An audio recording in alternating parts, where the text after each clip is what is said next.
Difficult.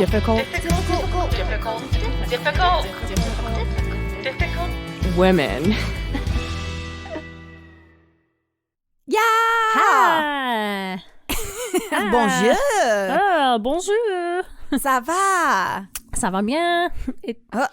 It do? I don't even know how to talk in French anymore. Are you excited? I'm excited. I'm also Katy. Oh, and I'm Marie, and this is the Difficult Women podcast. Absolutely. So I just want to clear that up in case you all were lost in the inner Is workings. this a French podcast? Oh, we. No, it's not. Well, you guys, full disclosure, Katy is leaving the country. I am. My mother lives in France. If you didn't know, she's lived in France for a very, very, very long time. And it's been pretty neat, except that when the pandemic happened, we were like, oh, guess what? You can't travel out of the country. And I was like, never thought about that as a problem in terms of visiting your family. So I have not seen her we're getting close to 2 years now. And I know a lot of people have had that experience, so I'm not the only one. But I am excited that we can try to make this happen before the Delta variant takes over. So we're trying to sneak in there. But yes, we're recording this in advance. Because Katy will be in the south of France with her mother, and I'm so happy for you to finally be able to see her. Thanks. I'm sick of my mother. You can take her to France. No, just kidding. I'm just kidding. I'm kidding, Mom. She's not listening. But yeah, so Katy's going to be in France. And so we just thought we would pre-record because we want her to be able to just not have to work while she's there and just be with her mama. Also, my mom barely has internet. So yeah, it'd be really hard to try to make this work. That too. Yeah. So if we say anything that's dated or something, it's only because this episode is coming out later than we've recorded, you know? Totally. So speaking of France and international everything, today we are talking about the Olympics. Oh, I love the Olympics. Do you? Do you like the Olympics? Yeah. When I was a kid, I was sort of into the gymnastics. I liked to watch gymnastics. And in the Winter Olympics, I liked to watch, surprise, surprise, the roller skating, the ice skating. I used to like to pretend I was an ice skater. Yeah. Well, I was a swimmer all growing up. And so I liked watching swimming and diving. I love to watch. You know me, I like tennis a little bit. And that's the extent of my sports. I also kind of like the track and field events because I did run track in high school, so I understand what they're going through. Oh, you can run 100 meters in 10 point something seconds? I can run it in like 20 seconds. Whoa. Double that. Wow. I think my high speed was something like to 19.9 seconds or something. Like, not good. I never was very good. I didn't say I was good at track. I just said I was on the track team. Yeah. What was your extent of being an athlete in school?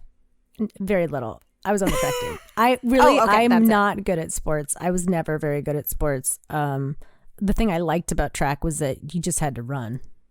There was like pressure because you want to win, but other than that, it's not. I don't have to catch anything. I don't have to kick anything. I just have to keep running forward.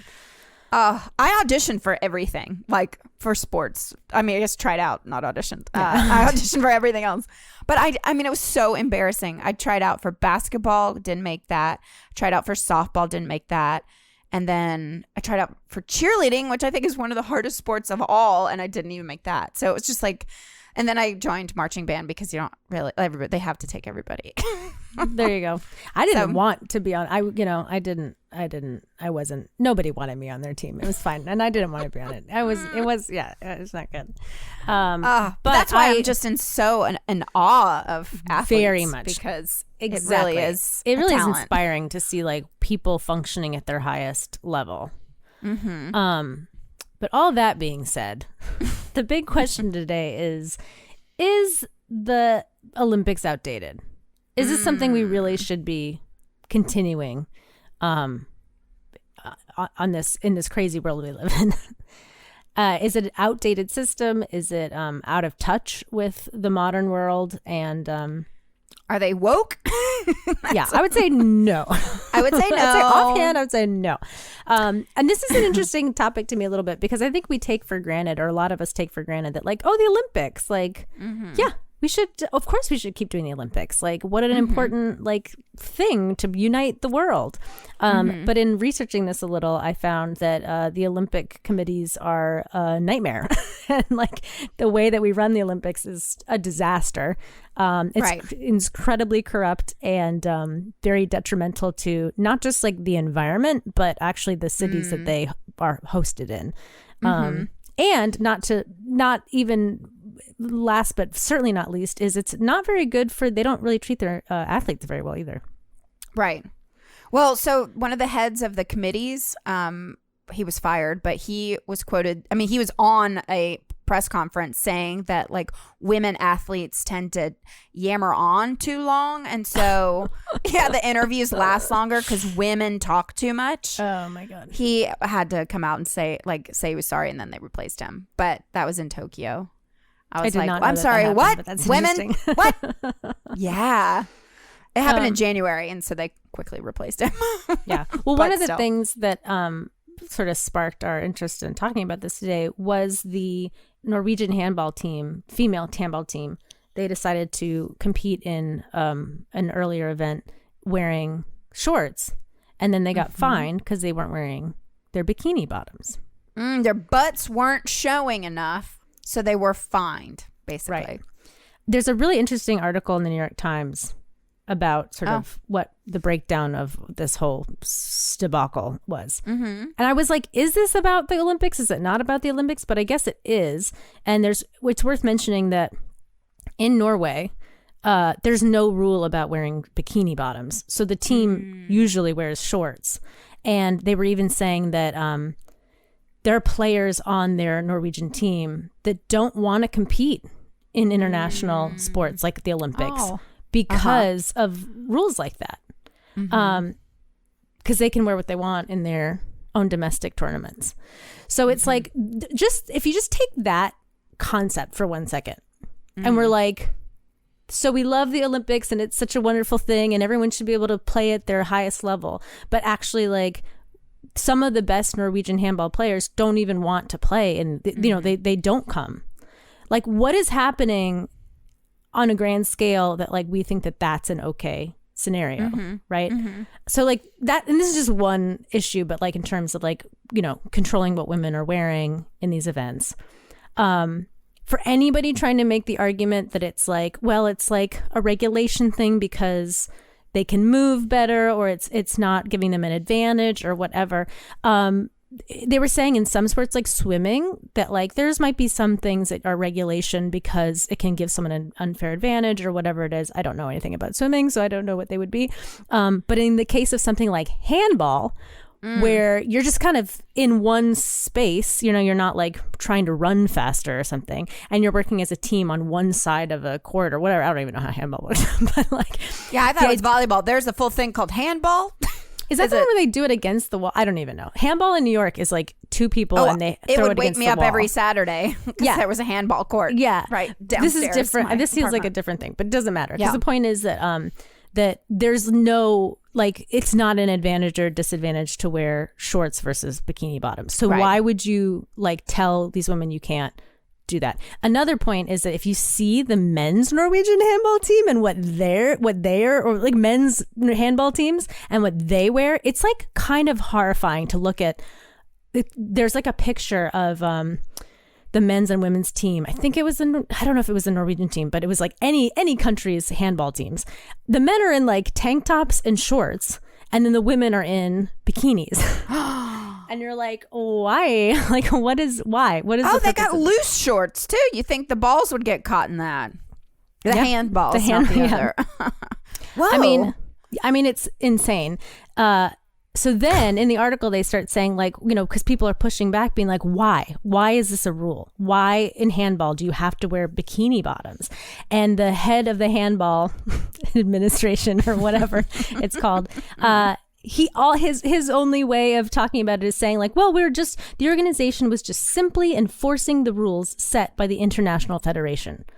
So it's like their defense is like, well, that's just what the rule is. But nobody's like talking about like, why is that even a rule? So like everybody's sort of like trying to evade responsibility in a conversation like this. And they said something like, oh, they were supposed to have a meeting about it, but then they didn't have a meeting or something. So they never changed the rule. The other thing in this article that I thought was fascinating was they were talking in the article about women and like athletes and their I almost said costumes and the costumes that they have to wear, and what their regulations are compared to other places. Like, you know, there's regulations of how short the skirt should be and like badminton, things like that. And listen to this. In 2011, the Badminton World Federation decreed that women must wear skirts or dresses to play at the elite level in order to help revive flagging interest in women's badminton. Help revive the interest so we can just, wow. So if there's any doubt in anyone's mind why these rules are in place, they've 100% been put there to objectify the female athlete. Patriarchy. Yeah. Yeah. Oh my God. Yeah. And so they're not even trying to hide it in that case, in badminton. So I was reading this thing. It's kind of the same thing in surfing. There's like more sexism in surfing because also a lot of women, like, they're just as good as the men because it's just one thing. And so like so many female surfers are just as good. And then the pay rate in the pay rate across the board in sports is not, you know, there's a huge pay gap in that. But in surfing, basically like the men can wear like wetsuits like that cover their entire bodies. And then a lot of these competitions, they want the women to be wearing these like tiny bikinis. I mean, and it's do we wonder why? Right. But how fucked up? How fucked up is that? But then also, this is just a side note for fun, but did you know that surfing was invented in Hawaii as a naked sport? Oh, fun. You were supposed to, that's how it started. Get a little fish up the hoo-ha.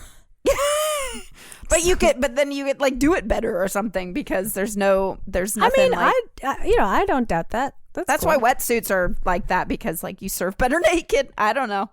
I just read it on the internet. Another just reading on the internet talking about it. Well, so that's anyway.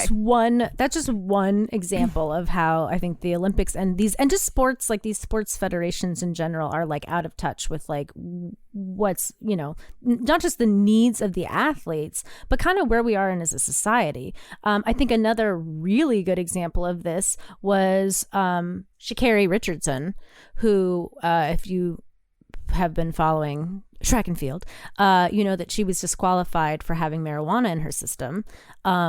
This poor woman, she found out that her biological mother had died like that morning from a reporter, something insanely traumatic. Yeah, she smoked a little bit of weed and then she won all of her races. And then they're like, well, it's in the rule book. And the fastest woman like in the world or something, like broke records. Yeah. And then just fully disqualified for this insane rule that like, and then also, and to me, this is smacks of like a lot of racism too. The amount of people that want to step and go like, well, that was the rule. That was, broke our the president. Rule. Yeah. Biden, they were like, how do you feel? It goes, rules are rules. I mean, it's like, but then let's go back now. This is why I wanted to bring this up in this order. Let's go back to the bikinis.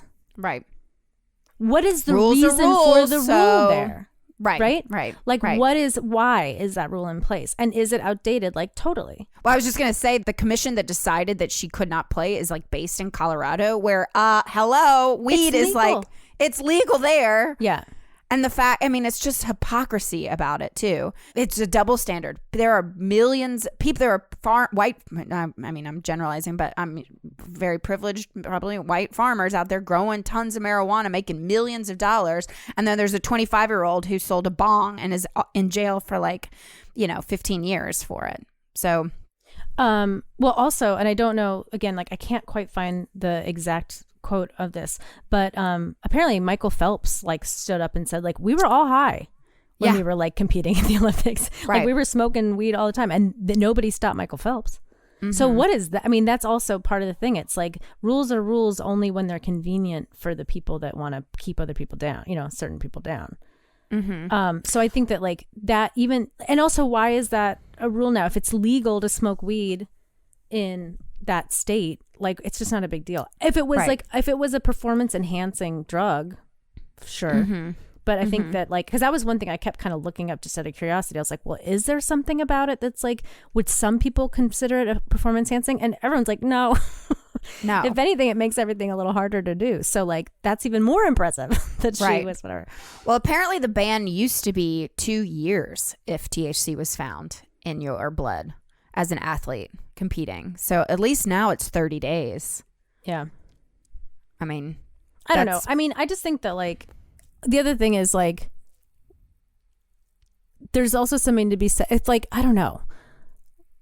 Like if it seemed like if she'd been on speed or something where you're like, oh, that's going to enhance her abilities or something. Although I've never taken speed. I don't know if that would actually, it's called speed. So I figure if you're running track, it's going to make you better.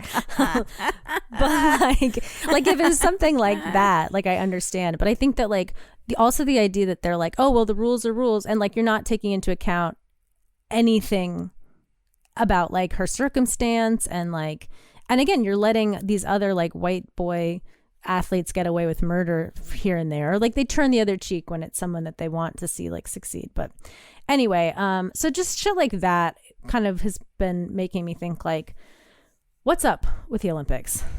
Did you see the video of her? So yesterday, July 21st, she came out. I guess Kanye West shot it and edited it, the video. But it's for, I guess it's Nike and for Beats by Dre. And so it's a video of her, and it's actually just so powerful.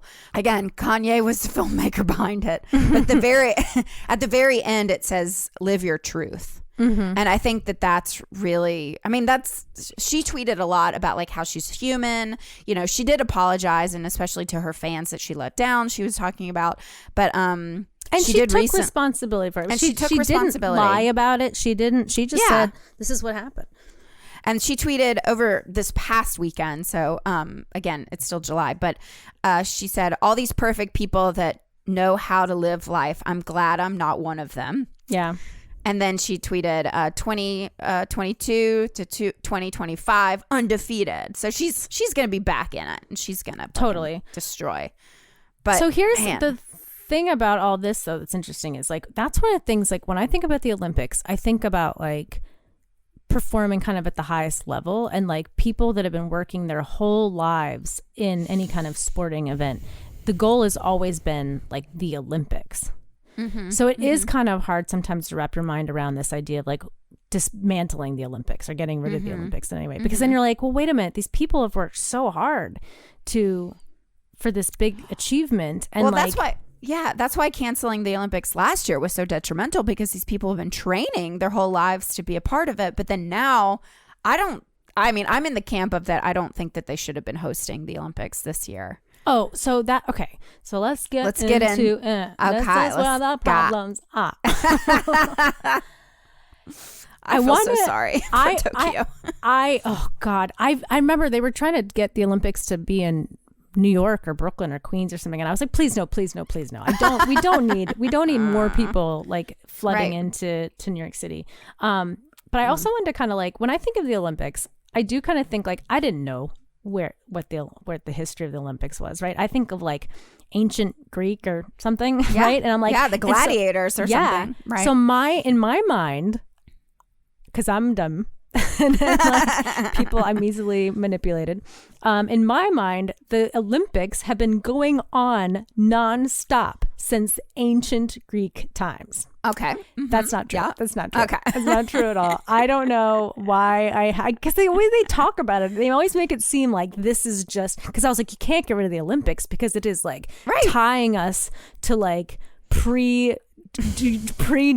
times or something. Right. I don't know. Like I can't. Such a beautiful thing of humans. Yeah. Oh yeah. We've been passing the torch literally since the Greeks. And that's why there's the torch. Yeah, sure. Yeah, I just thought that's the same flame from like 2,000 years ago. We can't get rid of the Olympics. Well, I was wrong.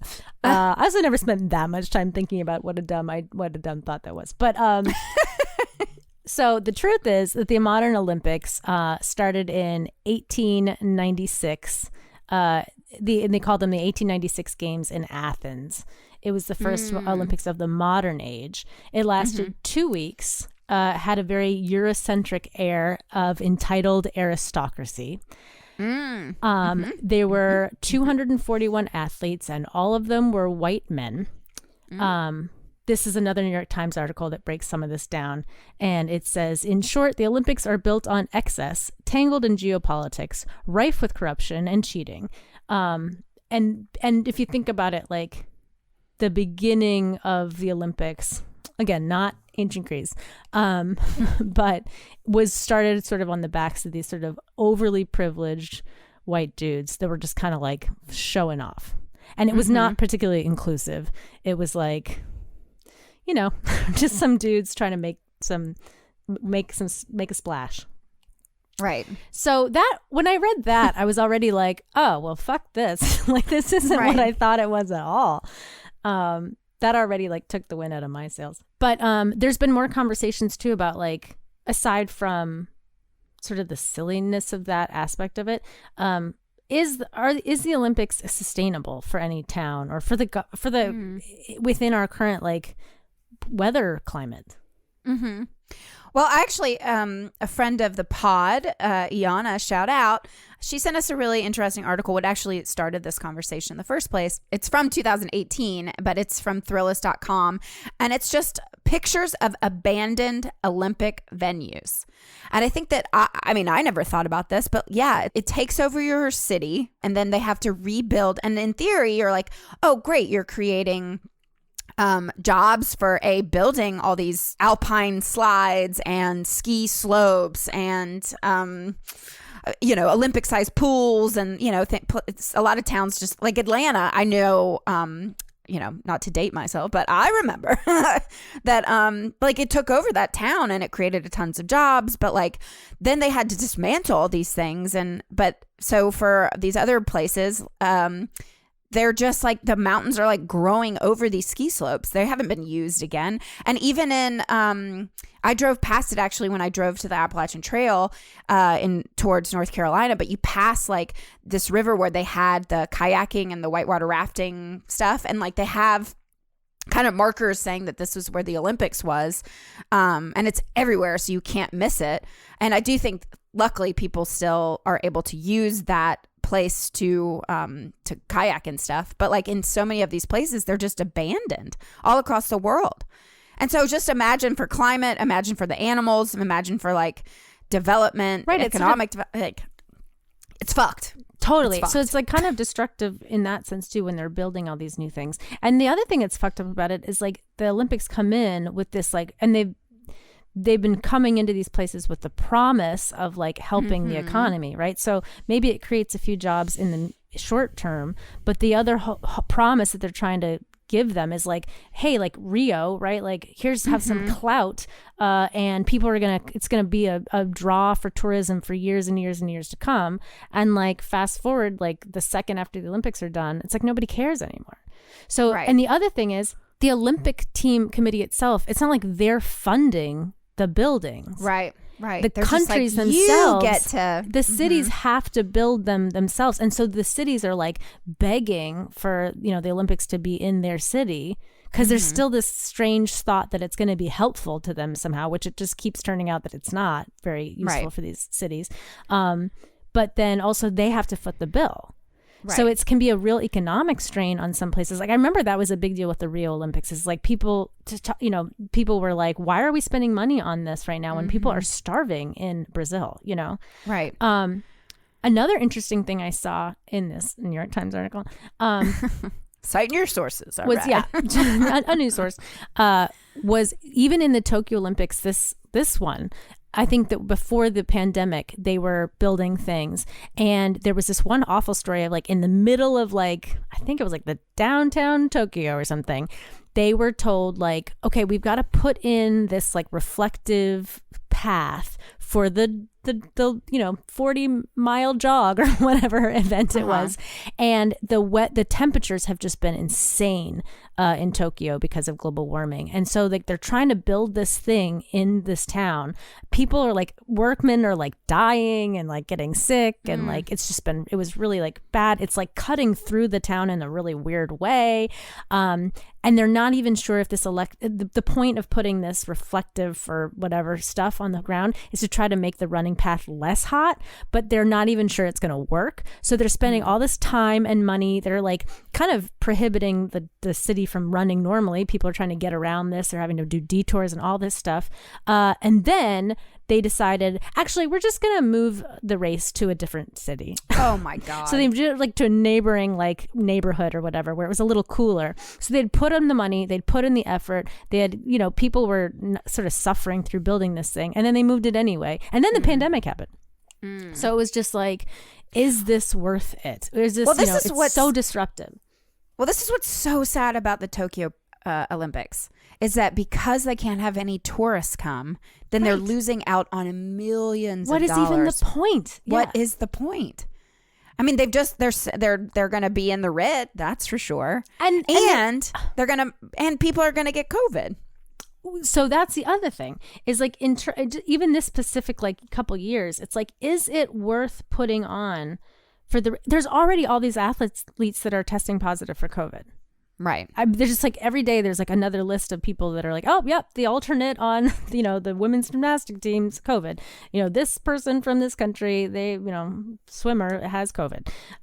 So it's already like, what are we doing? And for what? And for what? That was another thing that they said in this article. Capitalism. That, and that the one thing too that's making it so it's like so not that useful for the cities themselves is that the Olympics has become, especially in the day of COVID, it's becoming a spectacle to watch on TV. But what good does that do for Tokyo? Right. Like you said, if there's nobody coming in to, it seems I'm realizing this is not great. But this is why I feel like, and again, this is a pre-recorded episode, so the Olympics have already started, but this is why I really, in my mind, I'm like, yes, I really want to watch the Olympics this year to support Tokyo, but then how is watching it on the television going to influence and help them economically? It's not. And also watching it actually is detrimental because it just keeps encouraging the Olympics to happen. Right. And what we really need to be thinking about is should we be even having the Olympics? Also, here's a good question. Who runs the Olympics? Who is this International Olympic Committee? Who are these people? And if you dig in a little bit, you find it's just a bunch of privileged, wealthy Europeans who, and there's been one American leader. There hasn't been a lot of change either in all the years that they've had the Olympics. So there's not a lot of turnover. And they're just sort of again, out of touch old people who, are kind of in it for, I guess, the money. And there's a lot of corruption. They also, now that they're finding less and less opportunities, people are less and less excited to have the Olympics in their town. So they're having a harder time finding places to have the Olympics hosted.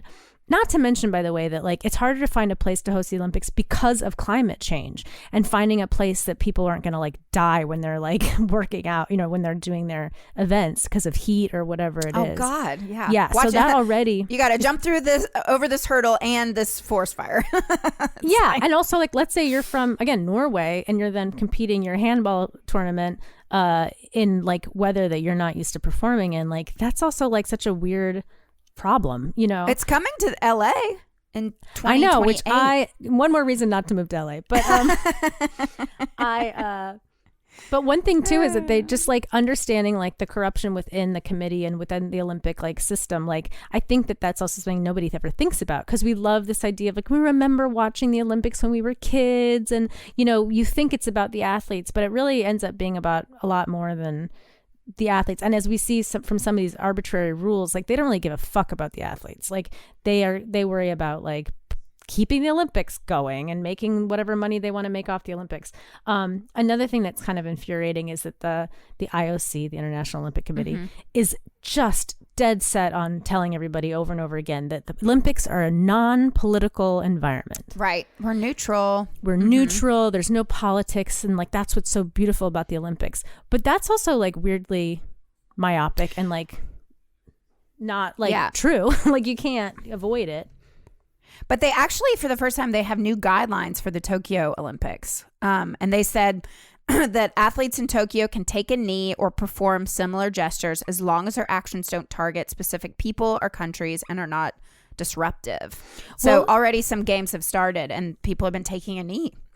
So that's a new rule. I think that it's called the Rule 50, and that Rule 50 was originally a ban on athletes demonstrating or displaying anything political. But what they're worried about moving forward is that the Olympics also keep choosing these like very like autocratic countries. Like remember the Sochi Olympics in Russia, and then like now China, Beijing is having their the Olympics coming up too, and they've already had one. But the problem is like, you know, the sort of humanitarian crises that are happening in China, like people have an eye on these athletes because now that they're trying to like take that Rule 50 away, which is good, they're like, what's going to happen when they're in China? And people start speaking out against the atrocities, because China's very adamant about shutting people down about that, talking publicly about that, because they just pretend like nothing's going on. It's kind of scary, like to be.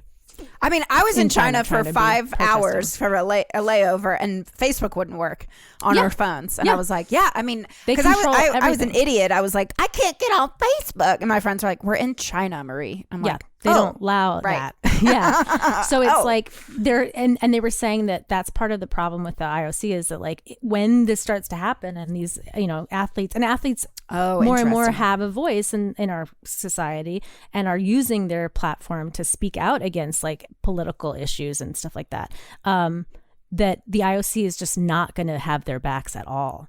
Because at the end of, and that's also, they're not going to have any accountability, and like they're not going to protect any of their athletes, and that could be a dangerous, and that's political. That's a political, like here we are. So in all you're trying to, you know, to say that it's not political. The other thing that was interesting was even having it in Sochi was such a big deal. Like that, should we even do this? And like, why are we promoting Russia? And why are we putting Russia like in the spotlight in a positive light when like Putin has just been doing horrible, horrible things and is just trying to take everybody down around him kind of thing. They were saying that at that Olympics, I don't know if you remember this happening, Russia was participating in a doping program to make all of their athletes better. So it's like, and there is a tendency. I forgot about that. Yeah. And there's a tendency even for, if you're the host country, they kind of will like sell judge votes and stuff to try to like help your like teams do better in like the voting and stuff. So it's something like gymnastics where it's like you get marks, you know what I mean? Like 9, 10 or things like that. They try to sell those votes so that then like, it'd be interesting to see like this year, like, will the Japanese team do better in, you know, some of these events than they've done in the past? If you notice that, it's because they rig it. Yeah. Well, I mean, a good thing for the Olympic Committee is that they now have women on the committee. I mean, they didn't. Yeah, for a long time they really didn't, and then now they have like it's almost 50-50 women versus men on the committee, which like I mean if they're all corrupt then it doesn't matter. It's like I don't care. Women can be mean too. They can be bad. What's her name? Jillian Taylor Greene or whatever the fuck her name is. She's like an insane woman. Like she's not a good, I don't, you know, she's a perfect example of how women are also horrible. Yeah. But so, I mean, I think that like, this is, I don't know, it's worth us like reinvestigating like what is the cost of continuing to have the Olympics? What is the benefit? I think that, again, to me, it makes me feel sad to get rid of it for the athletes. But if the athletes, I mean, more and more athletes are standing up and being like, we're not being treated well. The institutions too, like even like how finally this stuff is coming out about the sexual abuse that the gymnastic teams have been facing. Like that's all part of the system. You know what I mean? Right. And that like I'm not saying we should get rid of gymnastics, but we do need to like, the Olympics were covering that shit up too. You know what I mean? So it's like, is this still like an institution that we need to keep moving forward? And it is, and can we even do it as like the climate changes more and more and it becomes more and more difficult to have these games in a healthy way? I just want to have one chance at getting into Olympic Village and fucking an athlete, you know? Like that's what I think is so fascinating is that COVID? not this year. I'm going to wait until, you know, maybe when I'm 50 or something, get in there. But I do think it's fascinating that they like they hand out at the Olympics every year. They hand out to all the athletes all these condoms, and but this year they only handed out 160,000 condoms. Only, yeah, only.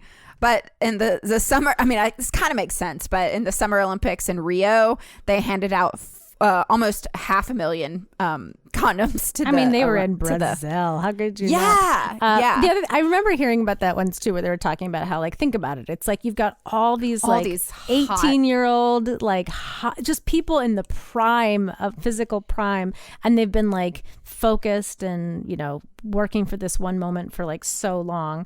They need to party and release a Maybe it helps them focus. Like, who knows? Oh, I think that they usually wait. I think that they don't. Oh yeah, but they right wait when till they after their event is done, that makes sense. They that can makes sense. let loose. Yeah. But did you read?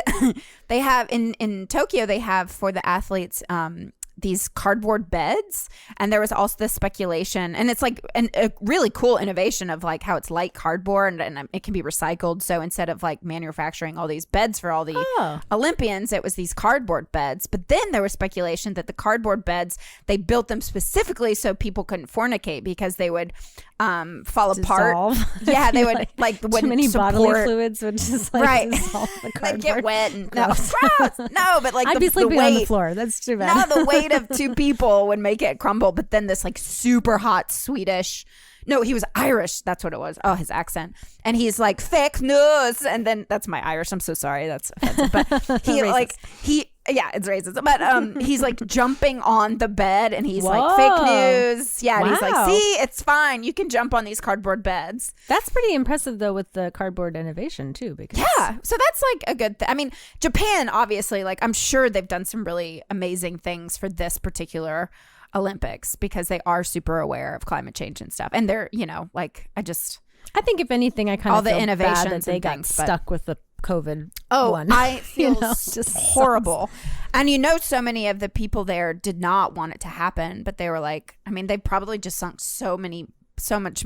They couldn't prolong it anymore. They're like, please, let's just do it and then like get over with it. Like, yeah. Well, and I think that please they stop. just like everyone's watching them. So it's like, there was a statistic and I relate to the statistic as someone who was like really hoping that the Olympics would not come to New York. But they interviewed a bunch of people or they did like a poll and like something like 48% of Americans or something like that were really wanting the Olympics to go on this year. Like they were like, no, we have to have the Olympics even with COVID, like we have to do it. And something like 20% of Japanese people, because they were like, we don't need this.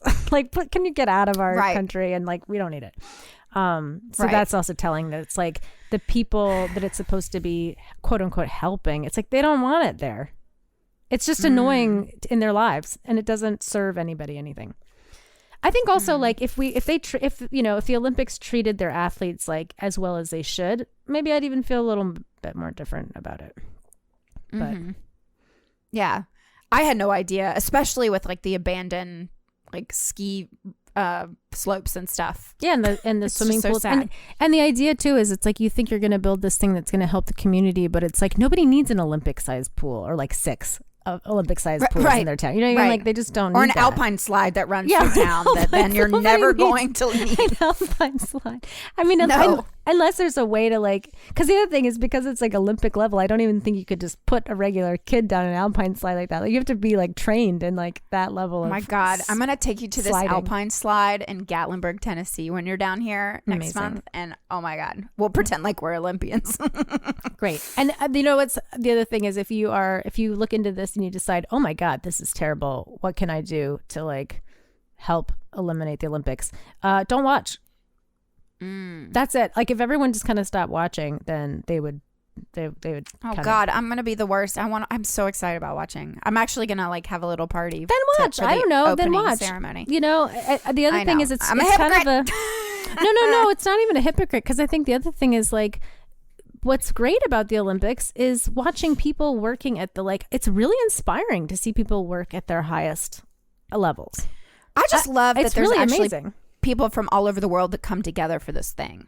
Like, I think that that's such a beautiful, it's competitive. Yeah. It's also kind of like manufactured. I guess that's the part that I think I used to think was so cool. And now I'm like, I don't, if they're buying, votes and things like.